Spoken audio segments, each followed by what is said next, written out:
Italy উত্তর BNP Bologna শাখার উদ্যোগে বলোনিয়ায় স্থানীয় এক হলরুমে ঐতিহাসিক ৭ নভেম্বর বিপ্লব ও সংহতি দিবসের আলোচনা সভা অনুষ্ঠিত হয়। আলোচনা সভায় বলোনিয়া বিএনপির সাবেক সভাপতি আকরাম হাওলাদারের সভাপতিত্বে বিএম ফারুক সাবেক সাধারণ সম্পাদক বলোনিয়া বিএনপি ও মাহফুজুর রহমান সহ সাধারণ সম্পাদক বলোনিয়া বিএনপি যৌথ সঞ্চালনায় প্রধান অতিথি হিসেবে উপস্থিত ছিলেন মকবুল হোসেন খোকন সাবেক আহ্বায়ক বলোনিয়া বিএনপি। প্রধান বক্তা ছিলেন ইব্রাহিম খলিল সাবেক সিনিয়র সহসভাপতি বলোনিয়া বিএনপি। বিশেষ অতিথি হিসেবে উপস্থিত ছিলেন বলোনিয়া বিএনপির সাবেক উপদেষ্টা শামসুল আলম সরকার এবং ফেরদৌস মোল্লা। বিশেষ বক্তা আনোয়ারুল ইসলাম মিন্টু সাবেক ১ নং কার্যকরী সদস্য বলোনিয়া বিএনপি। স্বাগত বক্তব্য রাখেন মোহাম্মদ আলাউদ্দিন সাবেক কোষাধ্যক্ষ বলোনিয়া বিএনপি। আলোচনা সভার শুরুতে পবিত্র কোরআন থেকে তেলাওয়াত পাঠ করেন বিপ্লব হাওলাদার। আলোচনা সভায় বক্তব্য রাখেন দাওয়ান বাতেন, ডিএম মিন্টু, মেজবাউদ্দিন, পরাক রেজা, নিজামুদ্দিন, রাসেল, ফরাজি, শফিকুল ইসলাম, হাবিবুর রহমান, রিপন খান, পারভেজ আহমেদ সহ আরও অনেকেই।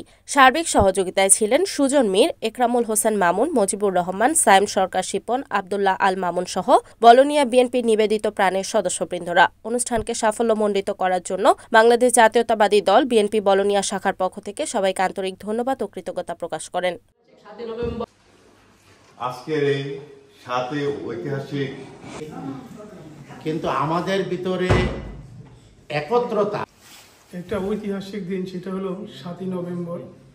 আমাদের বাংলাদেশ জাতীয়তাবাদী দল বিএনপির নয়, বাংলাদেশ জাতীয়তাবাদী দল বলোনিয়া শাখা অগ্রণী ভূমিকা বাংলাদেশকে সারা বিশ্বের সামনে আমাদের এক স্থানে তো আসতেই হবে।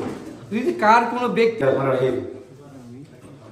আজকের আগামী জাতীয় সংসদ নির্বাচনে বাংলাদেশ জাতীয়তাবাদী দল আমরা আলোচনা করব বাংলাদেশ জাতীয়তাবাদী দলের তাদেরকে মনোনয়ন দিয়েছে